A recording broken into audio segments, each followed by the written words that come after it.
राधे राधे, जय श्री कृष्णा। आज मैं आपको प्रसार शिक्षा से संबंधित जो हिस्ट्री ऑफ एक्सटेंशन एक्टिविटीज़ है उसके बारे में कुछ प्रश्नों को पूछ रही हूँ और मैं देखना चाहती हूँ कि आप बच्चे कितना तैयारी करते हो।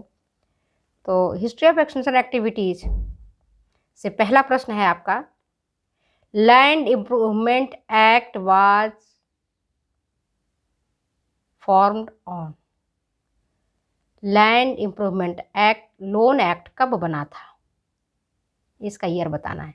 लैंड इम्प्रूवमेंट लोन एक्ट कब बना था? मैं ऑप्शन बता देती हूँ। वर्ष 1875 में, 1890 में, 1888 में या 1905 में कब बना था, ये बताएं।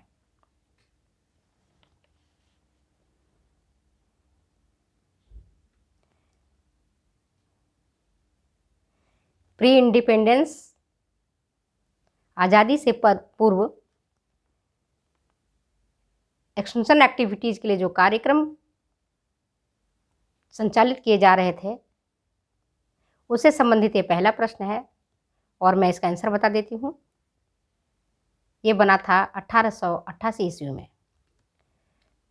एग्रीकल्चर लोन एक्ट भी 1888 ईस्वी में बना था और लगातार कई एक्ट बने थे जिसका मुख्य काम था कि जो जनता है उसके स्तर को, स्टैंडर्ड ऑफ लिविंग को कैसे बढ़ाया जाए। नेक्स्ट दूसरा क्वेश्चन सुनो। Question number second, rural reconstruction institute eight Shanti Niketan was established in the year. Hindi में बता देती हूँ। शांति निकेतन में ग्रामीण पुनर्निर्माण संस्थान की स्थापना हुई थी वर्ष 1921 में, 1908 में, 1920 में या 1925 में। क्वेश्चन फिर से सुनो। शांति निकेतन में रूरल रिकंस्ट्रक्शन इंस्टीट्यूट मतलब ग्रामीण पुनर्निर्माण संस्थान की स्थापना हुई थी वर्ष 1921 में, 1908 में, 1920 में या 1925 में। Which one is the correct answer? तो कंफ्यूजिंग है थोड़ा सा, बच्चे कंफ्यूज कर सकते हैं। चलो आंसर बता देती हूँ। 1921 में। 1908 में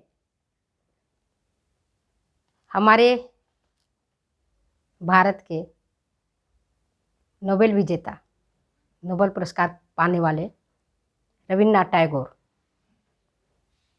ने 1921 में रूरल रिकंस्ट्रक्शन इंस्टीट्यूट की स्थापना की थी जिसका मुख्य उद्देश्य था कि ग्रामीणों के रहन सहन के स्तर को ऊंचा उठाया जाए, उनकी चिकित्सा सुविधाएं, उनका जो स्वास्थ्य सुविधाएं हैं, उनकी जो निरक्षरता है उनको दूर किया जाए।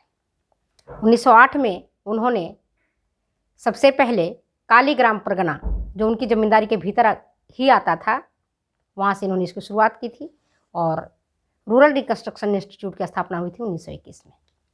नेक्स्ट क्वेश्चन, मास स्केल पर मतलब बृहत मात्रा में, मास स्केल पर रूरल अपलिफ्टमेंट मूवमेंट की सबसे पहले शुरुआत किसने की थी?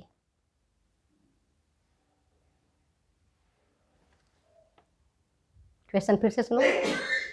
बृहत स्तर पर rural upliftment movement, rural uplift movement की सबसे पहले शुरुआत किसने की थी? अब हिंदी वाली छात्राएं सुने। बृहत स्तर पर ग्रामीण उत्थान आंदोलन, मूवमेंट इज आंदोलन। बृहत स्तर पर ग्रामीण उत्थान आंदोलन की सबसे पहले शुरुआत किसके द्वारा की गई थी? ऑप्शन है mister F L Brayne, Shri Rabindranath Tagore,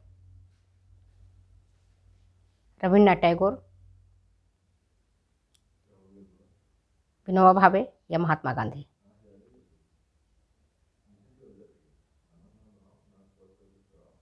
बोलो कौन सा था?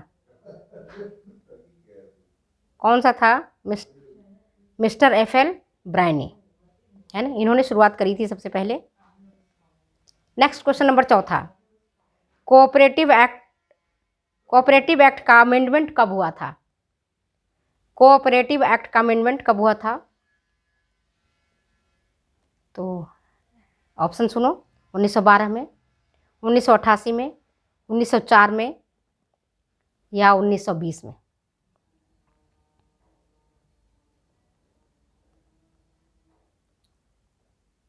फिर से सुनो, कोऑपरेटिव एक्ट का अमेंडमेंट कब हुआ था? वर्ष 1912 में, 1988 में, 1904 में या 1920 में? करेक्ट आंसर है 1912। कोऑपरेटिव एक्ट 1904 में बना था और 1912 में इसमें आवश्यक अमेंडमेंट किया गया, वह आवश्यक इसमें सुधार किए गए। ठीक है, नेक्स्ट क्वेश्चन देखो, क्वेश्चन नंबर 5वां है, क्रिश्चियन मिशंस द्वारा ग्रामीणों के उत्थान के लिए जो गतिविधियां चलाई गई थी वो फोकस किया गया था, उसका शीर्षक था या फोकस किया गया था किस पर? इस पर जवाब देना आपको। क्रिश्चियन मिशन द्वारा ग्रामीणों के उत्थान के लिए जो गतिविधियां चलाई गई थीं वे थीं, ऑप्शन पहला एजुकेशन मतलब शिक्षा, दूसरा था चिकित्सा मेडिकल, तीसरा था रूरल रिकंस्ट्रक्शन और चौथा उपरोक्त सभी। Which one is the correct answer? फिर से सुनो, क्रिश्चियन मिशन द्वारा ग्रामीणों के उत्थान के लिए जो गतिविधियां चलाई गई थीं वे थीं एजुकेशन मतलब शिक्षा, मेडिकल मतलब चिकित्सा, रूरल रिकंस्ट्रक्शन मतलब ग्रामीण पुनर्निर्माण, चौथा था उपरोक्त सभी। Which one is the correct answer? The correct answer is उपरोक्त सभी। तीनों पर इन्होंने काम किया था। इसके लिए उन्होंने शिक्षा के उत्थान के लिए, शिक्षा में बढ़ावा देने के लिए 2000 एलिमेंट्री स्कूल्स खोले, 325 हाई स्कूल्स खोले गए और 38 कॉलेजेस की स्थापना की गई। और इसी के अंतर्गत यूपी में जो इलाहाबाद एग्रीकल्चर यूनिवर्सिटी है, उस यूनिवर्सिटी में एग्रीकल्चर इकोनॉमिक सेक्शन के अंतर्गत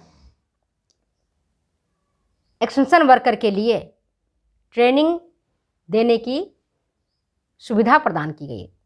ट्रेनिंग सेंटर्स खोले गए ताकि एक्सटेंशन वर्कर को प्रशिक्षित किया जाए और वो एक्सटेंशन वर्कर गांव में जाकर के ग्रामीणों को प्रशिक्षित करें। नेक्स्ट क्वेश्चन है, देखो, यंग मेन क्रिश्चियन एसोसिएशन की स्थापना हुई थी। यंग मेन क्रिश्चियन एसोसिएशन की स्थापना हुई थी सबसे पहले कहाँ? ये जगह के नाम पूछ रही हूँ मैं। पहला है त्रावणकोर, नेक्स्ट है मार्थेंडम, तीसरा है रामनाथपुरम, चौथा है पट्टनचेरी।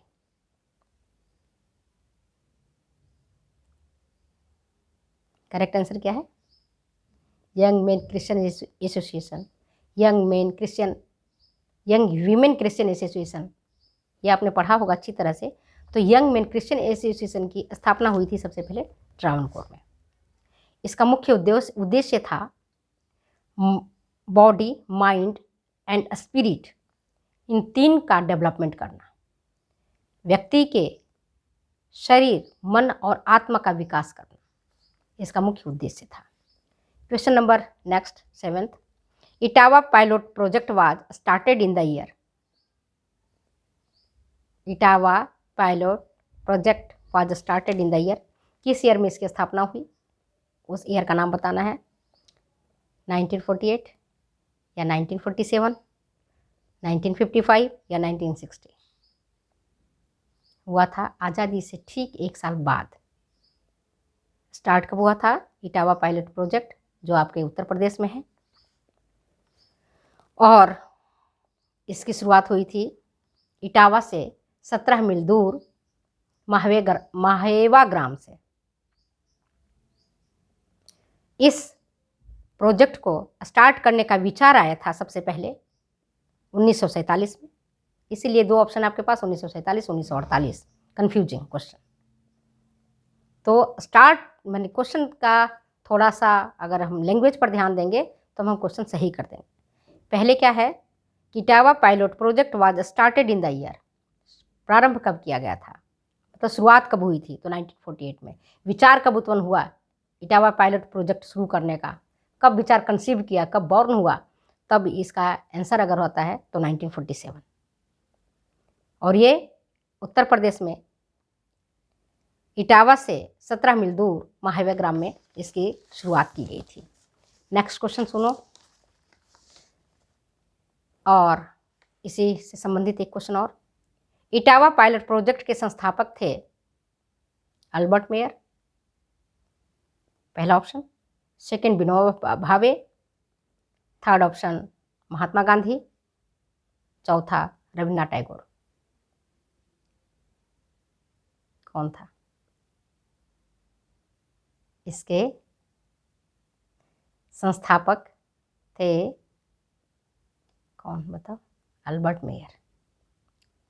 पहले यह प्रोजेक्ट 64 गांव में शुरू हुआ था, फिर 97 गांव तक इसे बढ़ाया गया। अल्बर्ट मेयर थे यूएसए के, नाम से ही पता है ना। अल्बर्ट मेयर यूएसए के थे और उन्होंने अमेरिकन फोर्स के साथ 1944 में इंडिया जब आए तो उन्होंने इटावा पायलट प्रोजेक्ट की शुरुआत करने का विचार बनाया मन में और इन्होंने प्रारंभ किया। इसके लिए यूएस ने फंड उनको दिया और इनका जो मुख्य उद्देश्य था वो ये था कि किस तरह से ग्रामीणों के इकोनॉमिक कंडीशन को बढ़ाया जाए, क्योंकि जब इकोनॉमिक कंडीशन बढ़ेगा, जब उनकी पैदावार बढ़ेगी तो बट नेचुरल है कि उनका उत्थान होगा, उनका स्टैंडर्ड ऑफ लिविंग भी बढ़ेगा। तो नेक्स्ट क्वेश्चन देखो, और इस प्रोजेक्ट को चलाने के लिए यूपी गवर्नमेंट ने उनकी पूरी सहायता की, मशीनरी उपलब्ध करवाए, स्टाफ उपलब्ध करवाए, और तो भाई आपके राज्य में कुछ काम हो रहा है, आपके गांव में काम हो रहा है तो लोग वहाँ के सहायता भी खूब किया। अब क्वेश्चन देखो, इसी संबंधित अगला क्वेश्चन है, इटावा पायलट प्रोजेक्ट का मुख्य उद्देश्य था, मुख्य उद्देश्य क्या था ये सुनो। पहला शिक्षा, दूसरा चिकित्सा, तीसरा intensive work on rural reconstruction, और चौथा है degree of production and social improvement. Etawah pilot project का मुख्य उद्देश्य था, पहला क्या है, शिक्षा, दूसरा है चिकित्सा, तीसरा है intensive work on rural reconstruction, और चौथा है degree of production and social improvement. बच्चियां जो हिंदी मीडियम की हैं वो उसका मैं हिंदी ट्रांसलेट कर देती हूँ। शिक्षा तो एजुकेशन को शिक्षा बोलते हैं, चिकित्सा मेडिकल को चिकित्सा बोलते हैं, और तीसरा है intensive work on the rural reconstruction, मतलब रूरल मतलब ग्रामीण, रिकंस्ट्रक्शन मतलब पुनर्निर्माण, कंस्ट्रक्शन मतलब निर्माण, तो रिकंस्ट्रक्शन मतलब पुनर्निर्माण, एंड इंटेंसिव मतलब समन्वित, समग्र रूप से, मतलब पूरा अच्छी तरह से रूरल रिकंस्ट्रक्शन पर समन्वित कार्यक्रम किया गया। या चौथा था डिग्री ऑफ प्रोडक्शन, प्रोडक्शन मतलब उत्पादन की डिग्री कितना बढ़ाया जाए और उससे सोशल इम्प्रूवमेंट कितना हो। तो इसका मुख्य उद्देश्य क्या था, बोलिए। इसका मुख्य उद्देश्य था degree of production and social improvement. क्यों, अभी मैंने पिछले बार जो मैंने आपको पढ़ाया था उसमें आपको बताया है, अभी जस्ट थोड़ा अगर आपने कंसंट्रेशन से सुना होगा तो यही बताया कि डिग्री ऑफ प्रोडक्शन, जितना आप उत्पादन बढ़ाओगे सोशल इम्प्रूवमेंट उतना ज़्यादा अच्छा होगा, क्योंकि ग्रामीणों का मुख्य रोजगार ही है उत्पादन करना, चाहे वो वीट का करें या वो वेजिटेबल का करें या फ्रूट का करें, अनाज का करें, किसी भी चीज़ का करें, अगर प्रोडक्शन बढ़ेगा ऑटोमेटिक उनका रहन सहन का स्तर बढ़ेगा। नेक्स्ट क्वेश्चन देखो, इटावा पायलट प्रोजेक्ट का सर्वाधिक प्रभावी अचीवमेंट था, काम तो उन्होंने खूब किया इटावा पायलट प्रोजेक्ट वालों ने, तो सबसे ज़्यादा इफेक्टिव अचीवमेंट कौन सी थी? चार ऑप्शन आपके पास, पहला एग सेलिंग, दूसरा है इम्प्रूव्ड व्हीट क्रॉप्स, थर्ड है पब्लिक हेल्थ एजुकेशन, और चौथा है स्प्रेड ऑफ लिटरेसी। हिंदी में बताती हूँ, इटावा पायलट प्रोजेक्ट का सर्वाधिक प्रभावी अचीवमेंट क्या था ये देखो, एग सेलिंग क्लब मतलब अंडा विक्रय क्लब, दूसरा इम्प्रूव्ड व्हीट क्रॉप, उन्नत गेहूं फसल, पब्लिक हेल्थ एजुकेशन मतलब जन स्वास्थ्य शिक्षा, और चौथा था स्प्रेड ऑफ लिटरेसी मतलब साक्षरता को फैलाना। क्या काम था इनका?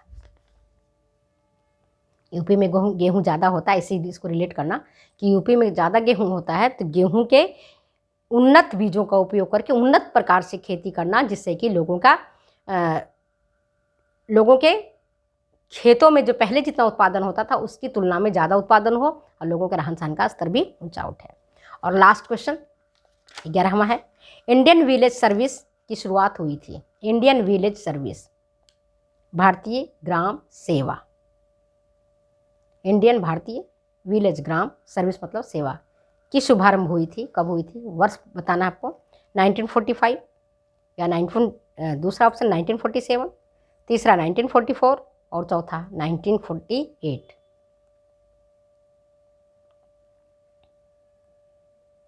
इसकी शुरुआत हुई थी 1945 में। इसके जनक थे मिस्टर आर्थर टी मोसर जो न्यूयॉर्क के थे, और श्री BN गुप्ता। तो ये आज मैंने आपको बता दिया है। और हिस्ट्री ऑफ एक्सटेंशन एक्टिविटीज़, इससे इम्पॉर्टेंट क्वेश्चंस आपके आते हैं, एग्जाम में भी आएंगे, आते रहे आएंगे।